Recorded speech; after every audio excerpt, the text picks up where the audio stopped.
رسول الله.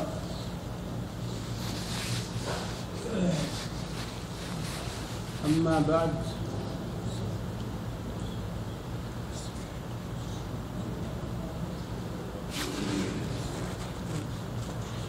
باب لا يذبح لله بمكان يذبح فيه لغير الله، وقول الله تعالى لا تقم فيه أبدا لمسجد أسس على التقوى من أول يوم أحق أن تقوم فيه رجال يحبون أن يتطهروا والله يحب المطهرين. عن ثابت بن ضحاك قال نذر رجل أن ينحر إبلا ببوانة فسأل النبي صلى الله عليه وسلم فقال هل كان فيها وثن من أوثان الجاهلية يعبد؟ قالوا لا. قال فهل كان فيها عيد من أعيادهم؟ قالوا لا.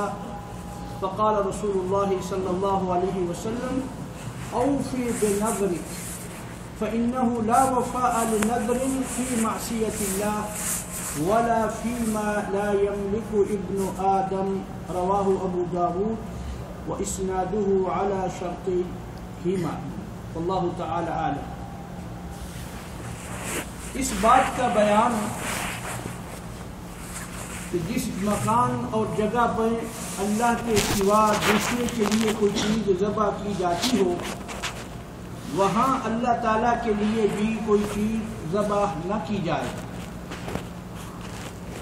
جس جگہ پر غیر اللہ کے لیے اللہ تعالیٰ کے سوا کوئی جگہ ہو، یعنی کوئی مکان جگہ ایسی ہو جہاں نظر و نیاز چڑھائی جاتی ہو، جیسے جاہلیت کے زمانے میں ہوا کرتا تھا کہ بت خانے ہوتے تھے، وہ آ کر اس پہ نظریں چڑھاتے، اور جیسے آج کل ہیں مزارات ہیں اولیاء اللہ کے درباروں پہ یہ جو درگاہیں ہیں جہاں ان کے نام کا ہو رہا ہوتا ہے، ان کا تقرب چاہنے کے لیے وہاں جو کچھ ہے ان کا حصہ ہے وہ، تو کیا ایسی جگہ پہ اللہ کے لیے بھی دیا جا سکتا ہے؟ اس بات کا بیان، یعنی جہاں غیر اللہ کے لیے ہو رہا ہو اگر کوئی شخص صحیح نیت سے جا کر وہیں پر اسی جگہ پر اللہ کے نام کی کوئی چیز دیتا ہے تو کیا شریعت میں اس کی گنجائش ہے؟ یہ ہے اس کا بیان.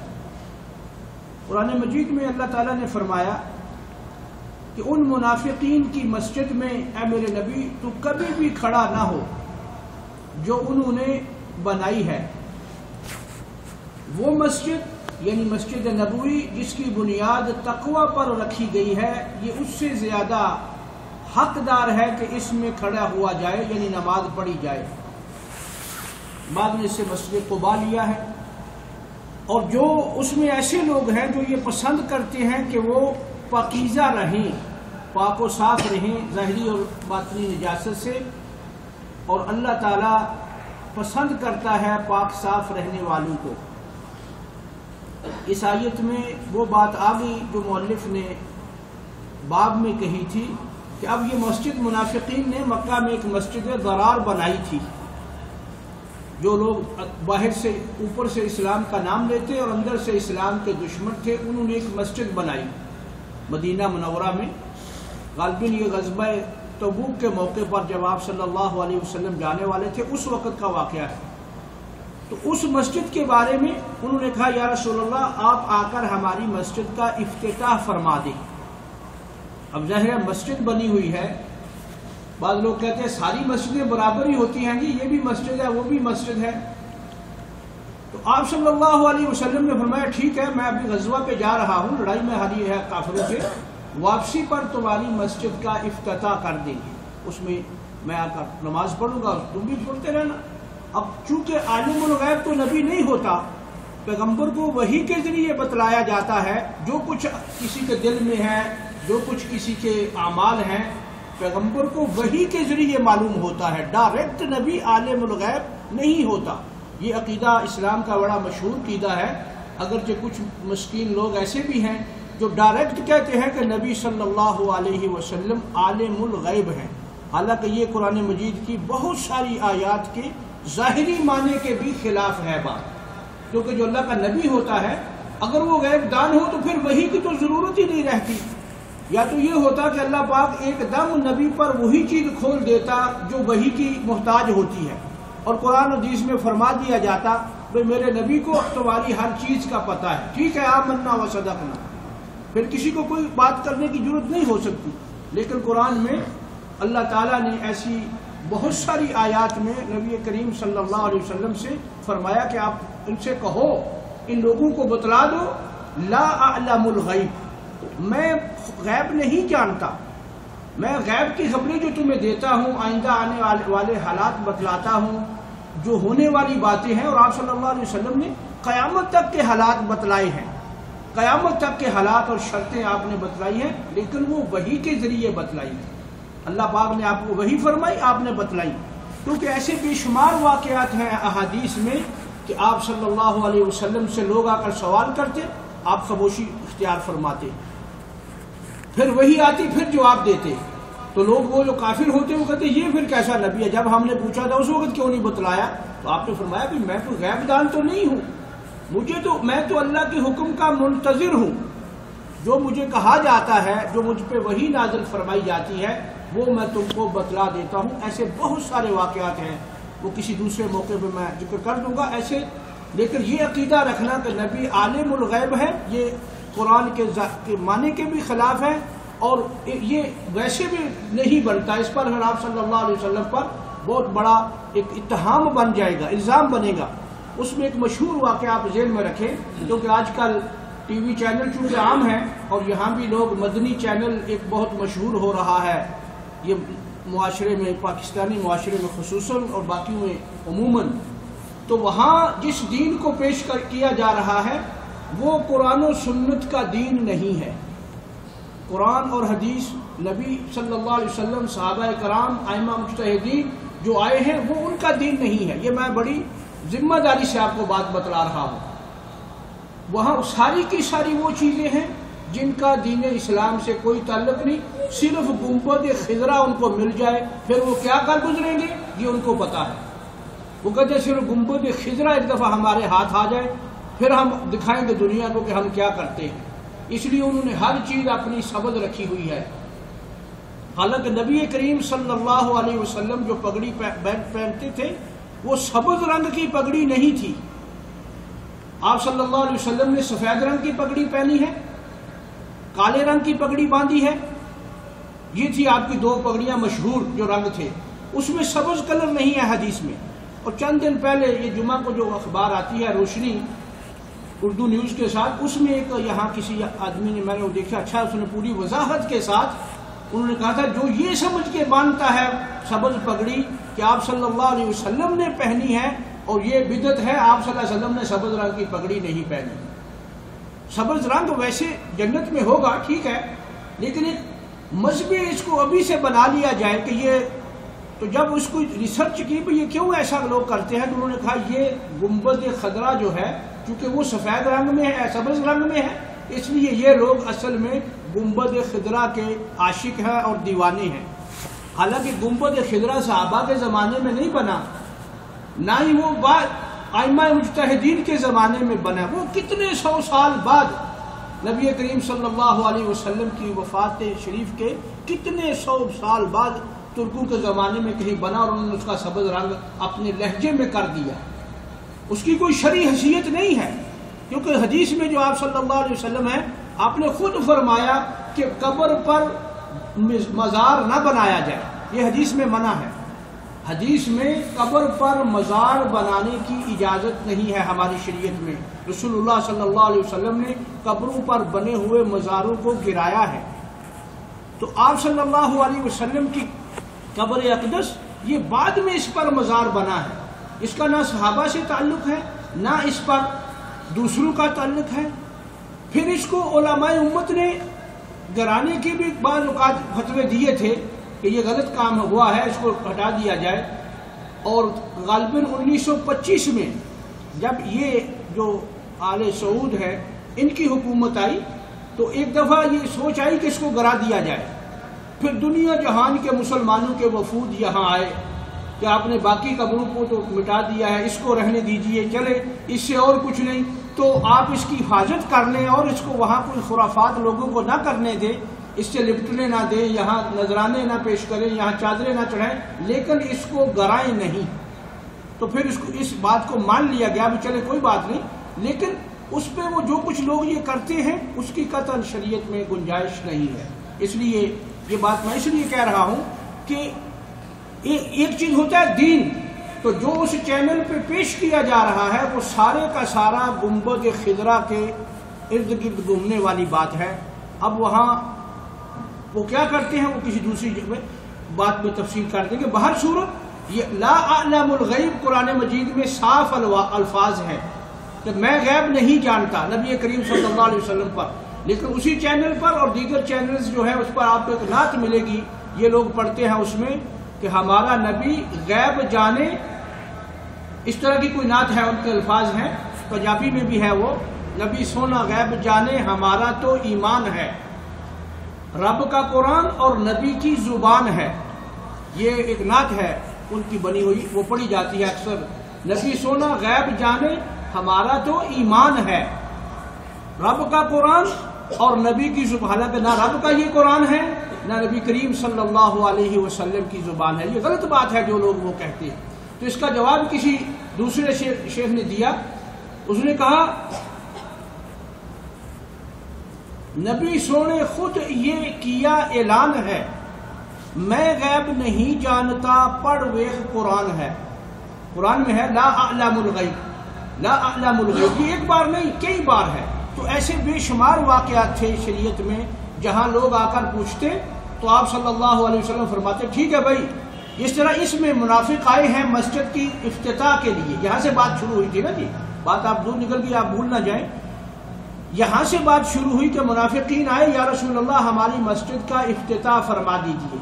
حالانکہ ان منافقوں نے اندر و اندر اسلام کے خلاف پروپوگنڈا کرنے کے لیے وہ مسجد بنائی تھی کہ یہاں ہم اکٹھے ہوں گے، اسلام کے خلاف سازشیں کریں گے، دشمنوں کو اندر و اندر بتلائیں گے، مسلمانوں کی جاسوسی کریں گے، ان کا ایک لمبا پروگرام تھا۔ تو آپ صلی اللہ علیہ وسلم نے یہ نہیں فرمایا اور نہیں تمہاری مسجد ایسی نہیں ہے، میں نہیں آؤں گا۔ آپ نے فرمایا ٹھیک ہے، ابھی تو میرے پاس وقت نہیں ہے، میں جا رہا ہوں غزوہ پر، واپسی پر تمہاری مسجد میں آئیں گے۔ آپ نے آنے کا وعدہ فرما لیا۔ اب وعدہ کیوں فرمایا؟ تو جو شخص یہ کہتا ہے کہ نبی صلی اللہ علیہ وسلم غیب جانتے ہیں، وہ تو پیغمبر کو نعوذ باللہ یہاں کہے گا کہ آپ نے اوپر سے کچھ کہا اور اندر کچھ تھا، یعنی آپ کو پتا تھا کہ یہ منافقین کے یہ حالات ہیں، پھر آپ نے یہ بات کہی کہ میں آ کر تمہاری مسجد کا افتتاح کروں گا، تو یہ بات نبی کی شان کے خلاف ہے، یہ بے ادبی ہے۔ آپ سیدھا فرماتے ان کو، اگر آپ غیب دان ہوتے، بھئی تم نے یہ مسجد نہیں بنائی، یہ تو تم نے اپنی جاسوسی کا ایک اڈا بنایا ہے، لیکن آپ نے ایسا نہیں فرمایا۔ فرمایا واپس آتے ہیں تو تمہاری مسجد کا افتتاح کریں گے۔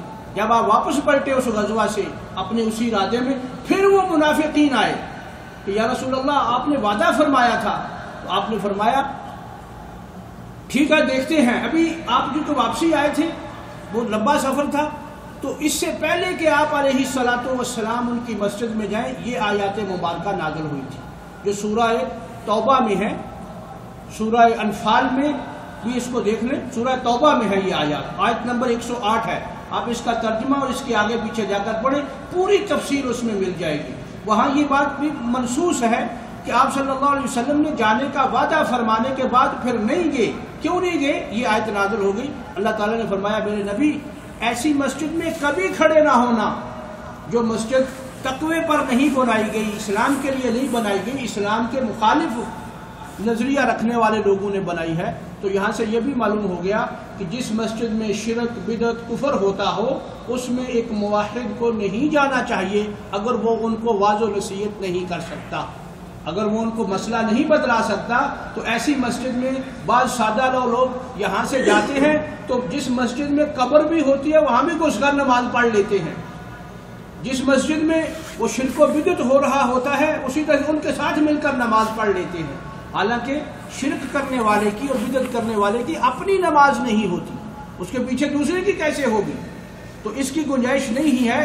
جیسے اللہ تعالیٰ نے فرمایا کیا میرے نبی اس مسجد میں کبھی بھی کھڑا نہیں ہونا جس کی بنیاد تقوی پر نہیں ہے، یعنی منافقین کی مسجد ہے، اس مسجد میں کھڑا ہونا جو تقوی پر بنیاد رکھی گئی ہے، جو صحیح مسجد نماز کے لیے، عبادت کے لیے بنائی گئی ہے۔ تو یہاں سے ایک تو یہ مسئلہ بھی نکل آیا کہ ایسی مسجد میں جانے کی عام آدمی کو اجازت نہیں، اگر وہ صرف نماز پڑھنے کے لیے جاتا ہے تو ایسی مسجد میں جائے جہاں شرک و بدعت نہیں ہوتا۔ پاکستان انڈیا میں بہت ساری مساجد کے در و دیوار پر یہ شرکیہ کلمے لکھے ہوتے ہیں، یا رسول اللہ مدد، یا غوث پاک اغثنی، یا فلان میری ایسے کیجئے، یا اس طرح کے وہ کلمے لکھے ہوتے ہیں دیواروں پر۔ تو یہ سارے کلمے اللہ تعالیٰ کے سوا دوسروں کی عبادت کے دائی کلمے ہیں، وہاں نماز کے لیے نہیں جانا چاہیے، اور وہاں اس مسجد کے علاوہ دوسری مسجد کا انتخاب کریں۔ ہاں اگر کوئی اور جگہ نہیں ہے، کوئی اور موقع نہیں ہے، تو مضطر آدمی کے لیے اور احکام ہوتے ہیں، اس کو اجازت ہوتی ہے، وہ الگ بات ہے۔ اسی طرح اس حدیث میں ایک صحابی فرماتے ہیں کہ ایک آدمی نے نظر مانی، ایک آدمی نے یہ نظر مانی کہ میں اپنا اونٹ بوانا جگہ پر ذبح کروں گا اگر میرا کوئی کام ہو گیا۔ نظر یہ ہوتی ہے کہ آدمی کہتا ہے میرے بچے اچھے طریقے سے کامیاب ہو گئے تو میں جیسے اتنے پیسے یا کچھ لوگوں کو یا کیسے جس طرح بھی کوئی تعین کر لے، یہ چیز میں اللہ کی راہ میں دوں گا، اللہ کے نام کی دوں گا۔ جس کا عقیدہ دوسرا ہوتا ہے وہ کہتا ہے یہ فلاں دربار پہ جا کے بانٹوں گا، فلاں درگاہ پر جا کے رکھوں گا، فلاں مزار کے جو بندے ہیں ان کو دوں گا، فلاں ایسے وہ ان کی اپنا عقیدہ ہے۔ تو جو صحیح آدمی ہے وہ یہ کہتا ہے کہ اگر میرے اوپر اللہ نے احسان فرمایا تو میں فلاں مدرسے میں جا کے دے دوں گا اتنے پیسے، فلاں اتنے طالب علموں کو مثال کے طور پہ ان کو کھانا کھلا دوں گا، اتنے غریبوں کی مثلا میں مدد کر دوں گا۔ یہ صحیح ہے، اس میں کوئی حرج نہیں ہے، کیونکہ یہ وہ اللہ کے لیے مان رہا ہے۔ تو ایک آدمی نے نظر مانی کہ میں اپنا اونٹ بوانا مکان تھا، ایک جگہ کا نام تھا، اس نے کہا میں وہاں پر ذبح کروں گا۔ پھر اس کا کام بن گیا، وہ آیا نبی کریم صلی اللہ علیہ وسلم سے کہنے لگا یا رسول اللہ میں نے ایسے نظر مانی ہے۔ آپ صلی اللہ علیہ وسلم نے پوچھا لوگوں سے، جو لوگ وہاں تھے، کہ جس مکان کا، کیونکہ آپ کو معلوم نہیں ہے، وہ مکان دور تھا مدینہ سے، اگر آپ کو معلوم ہوتا، غیب دان ہوتے، غیب دان وہ ہوتا ہے جس کو بلا بتائے کسی کے پتہ چل جائے، جس کو آپ خود معلوم ہو ہر چیز، اس کو غیب دان کہتے ہیں، جو پوچھے کوئی وہ بتلا دے۔ یہ غیب دان نہیں ہوتا جو منتظر رہے۔ اسی طرح کہتے ہیں نا کہ یہ جو جادوگر ہیں، یہ جو نجومی ہیں، یہ جو فال نکالتے ہیں، یہ کچھ بھی نہیں ہے، یہ ایسی فراڈ لگاتے ہیں۔ لیکن جو اللہ کا نبی ہوتا ہے اس پر وحی آتی ہے، اس کو وحی کے ذریعے بتلایا جاتا ہے۔ جیسے وہ کہتے ہیں کہ نجومی لوگوں کو بیٹھ کر باہر قسمت بتلا رہا تھا ان کو، کسی کو کہتا تمہاری شادی ہوگی تو ایسے ہوگا، فلاں جگہ ہوگی، جیسے آج کل بہت سارے ٹی وی انگوٹھیاں پہنانے کا مشورہ دیتے ہیں، فلاں نگ پہنو، فلاں وہ ستارے دیکھ کر آئندہ کے حالات بتلاتے ہیں، شادی کے بارے میں، بچوں کے بارے میں، کاروبار کے بارے میں، یہ سب آئندہ کی خبریں ہیں جو اللہ تعالیٰ کے سوا کوئی نہیں جانتا، اور اگر کوئی دوسرے کے بارے میں عقیدہ رکھے گا تو یہ شرک تک بھی بعض حالات میں پہنچ جاتا ہے۔ تو وہ نجومی خبریں بتلا رہا تھا ایسے قسمت لوگوں کو، تو اتنے میں کسی نے آ کر اس کو بتلایا، کچھ اس کے کان میں کوئی بات کہی تو وہ بڑا گھبرا گیا۔ تو لوگوں نے بتلانے والے سے پوچھا کیا ہوا؟ اس نے کہا اس کی گھر والی کسی کے ساتھ بھاگ گئی ہے، اس کی گھر والی، وہ وہاں بیٹھا لوگوں کو آئندہ آنے والے کئی سال بعد میں ہونے والے واقعات کی خبر دے رہا ہے۔ یہ شیخ سعدی نے گلستان کتاب میں یہ واقعہ لکھا ہے، کوئی دیکھنا چاہے وہاں دیکھ سکتا ہے، گلستان بوستان دونوں میں کسی جگہ یہ واقعہ موجود ہے۔ نجومی بیٹھا خبریں دے رہا ہے، اس کو کسی نے بتلایا بھی تھے اس کی بیوی کسی اور کے ساتھ بھاگ گئی ہے، ایسا ہوتا ہے۔ تو وہ اب لوگوں نے کہا، کئی لوگ جو سیانے تھے سمجھ، انہوں نے کہا یہ کیا ہوا؟ یہ ہمیں تو بتلا رہا ہے کہ 10 سال بعد تمہارے ساتھ ایسے ہوگا، 5 سال بعد تمہارے ساتھ ایسے ہوگا، اتنے بچے ہوں گے، شادی ہوگی، تمہارے کاروبار میں ترقی ہوگی، تمہیں فلاں ہوگا، ٹمکا ہوگا، آئندہ کی ہمیں خبریں دے رہا ہے۔ تو اس کے گھر کی اس کو پتہ نہیں ہے گھر میں کیا ہوا، یہاں سے چند فرلانگ چند فٹ اس کا گھر ہے۔ تو جو سیانے تھے وہ تو وہیں سے اٹھ کے چلے گئے، انہوں نے کہا یہ کیا، یہ کیسا یہ نجومی ہے، اس کو پتہ نہیں۔ تو ایک بزرگ نے جو یعنی ہوتے ہیں اللہ والے، اس نے سنی اس کی بات، تو پھر وہاں انہوں نے ایک شعر لکھا ہے شیخ سعدی نے، جس کا ترجمہ یہ ہے، وہ کہتے ہیں کہ یہ شخص آسمان کی خبریں لوگوں کو کیسا بتلا سکتا ہے جس کو اپنے گھر کا بھی پتہ نہیں ہے کہ اس کے گھر میں کیا ہو رہا ہے، آئندہ آنے والے حالات یہ لوگوں کو کیا بتلائے گا جس کو اپنے حالات کی بھی خبر نہیں۔ لیکن جو اللہ کے پیغمبر ہوتے ہیں ان کو وحی کے ذریعے اللہ پاک اطلاع دیتے ہیں، جب وحی آتی ہے پھر آگے ساری بات کھل جاتی ہے، سارا راز کھل جاتا ہے، اور اگر وحی رک جائے تو نبی کریم صلی اللہ علیہ وسلم وہاں خاموشی اختیار فرماتے۔ اب یہاں اس آدمی نے کہا کہ یا رسول اللہ میں نے نظر مانی ہے فلاں جگہ پہ اونٹ ذبح کرنے کی، تو آپ علیہ السلام نے فرمایا کیا اس جگہ کوئی جاہلیت کے زمانے میں بت خانہ تھا؟ کیا وہاں لوگ نظریں چڑھاتے تھے؟ کیا اس جگہ پر بت رکھ کر وہ تیروں سے اپنی نظریں بانٹتے تھے؟ کوئی ایسی بات تھی؟ بلکہ وہاں لفظ ہے یعبد، یعنی اللہ کے سوا کیا دوسرے کی وہاں عبادت پرستش ہوا کرتی تھی اس جگہ پہ جس میں اس نے نظر مانی ہے؟ یعنی آپ صلی اللہ علیہ وسلم نے لوگوں سے استفسار فرمایا، سوال کیا، قالوا لا، تو ان لوگوں نے کہا نہیں ایسی کوئی بات نہیں ہے، اس جگہ پہ نہ تو بت خانہ تھا، اس جگہ پہ نہ کوئی نظریں چڑھائی جاتی تھی، نہ ہی کوئی اوثان ہے، نہ ہی کوئی ایسی جگہ نہیں تھی، صاف جگہ تھی، کوئی ایسی بات نہیں ہے۔ تو آپ صلی اللہ علیہ وسلم نے پھر استفسار فرمایا، پھر پوچھا هل كان فيها عيد من اعيادهم، کیا وہاں کوئی میلہ لگتا تھا جاہلیت کے زمانے میں؟ اسلام سے پہلے کی بات آپ پوچھ رہے ہیں، یہ میلے ٹھیلے اسلام سے پہلے لگا کرتے تھے، اور آج بھی وہیں پر زیادہ لگ رہے ہیں جہاں ہندو سکھ زیادہ ہے، جہاں صحیح مسلمان ہے یا اسلام کا دین چلا گیا ہے پوری طرح، وہاں اس طریقے سے غیر اللہ کی پرستش نہیں ہو رہی جیسے برے صغیر میں ہے، جہاں ہندو سکھ ہے وہیں میلے زیادہ ہیں۔ تو آپ نے پوچھا کیا وہاں کوئی میلہ بھی لگتا تھا، کوئی عید بھی تھی جاہلیت کے لوگوں کی؟ لوگوں نے کہا نہیں۔ فقال رسول اللہ صلی اللہ علیہ وسلم، آپ نے فرمایا بھائی تو اپنی نظر پوری کر، کیونکہ نظر کا پورا کرنا ماننا ضروری نہیں ہوتا لیکن پورا کرنا ضروری ہو جاتا ہے۔ اگر جو آدمی ایسی بات کرتا ہے پھر اس کو ضرور پوری کرنی چاہیے اگر وہ گناہ نہ ہو۔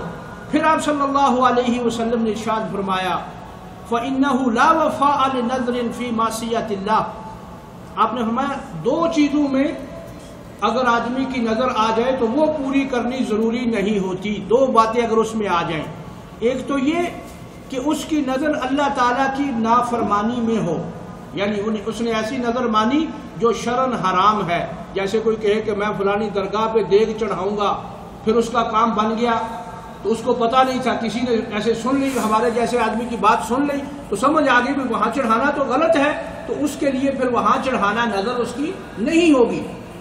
تو یعنی آپ نے فرمایا کہ معصیت اللہ کی نافرمانی میں، اللہ تعالیٰ کی حکم عدولی میں نظر کی وفا جائز نہیں ہے، ولا فی ما لا یملک ابن آدم، اور نہ ہی اس چیز میں نظر کی وفا جائز ہے جو انسان کے پاس ہی نہیں، جس کا وہ مالک نہیں، اس کا اختیار نہیں، ایسی نظر مان دے جو اس کے بس میں ہی نہیں ہے تو یہ بھی اس کی پورا کرنا ضروری نہیں ہوتا۔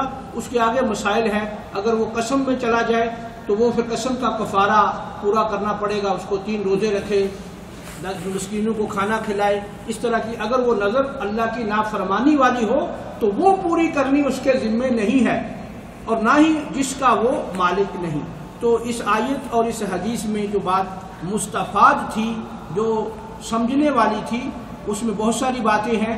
ایک تو یہ کہ ایسی جگہ پہ جہاں اللہ کی نافرمانی ہو رہی ہو، ایک فرما بردار مسلمان کو نہیں جانا چاہیے۔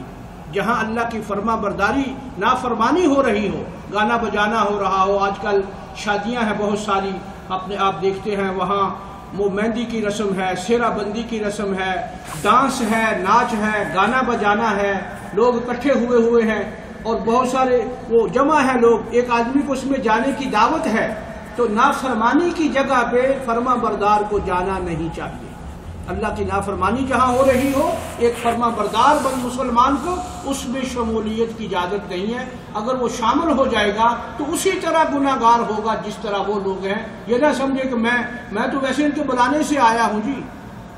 ایسی شادی، ایسا معاملہ، ایسا کوئی مرحلہ زندگی میں آئے جو نافرمان لوگ اس کو کر رہے ہیں اس میں اللہ کی نافرمانی ہو رہی ہے، نبی کریم صلی اللہ علیہ وسلم کی نافرمانی ہو رہی ہے، تو ایک فرما بردار مسلمان کو جانے کی یہ اجازت نہیں ہے، چاہے اس کا قریبی ہی کیوں نہ ہو، چاہے اس کی اپنے گھر میں بات نہیں چلتی تو ان کو بھی چھوڑ دے اگر وہ اسلام میں پکا اور سچا ہے، کیونکہ آج اس مسلم معاشرے میں بہت ساری چیزیں ہیں جو بالکل نافرمانی ہے، خاص کر شادیاں، بیاہ اور اسی طرح اور بقیہ زندگی. تو اگر کوئی شخص نمازی، پرہیزگار، فرما بردار ہے اس کو ان کاموں میں نہیں جانا چاہیے. اسی طرح جو جہاں اللہ کے سوا دوسروں کی عبادت ہو رہی ہو، پکار ہو رہی ہو، اور اسی طرح وہاں اللہ کے سوا دوسروں کی سبیلیں لگی ہوئی ہوں، جیسے آج کل درگاہوں میں، درباروں میں لنگر بانٹا جاتا ہے، بہت سارے ملازمین وہاں جو شہروں میں رہتے ہوتے ہیں اس دن کھانا نہیں پکاتے، کہ بھائی آج کیا ہے،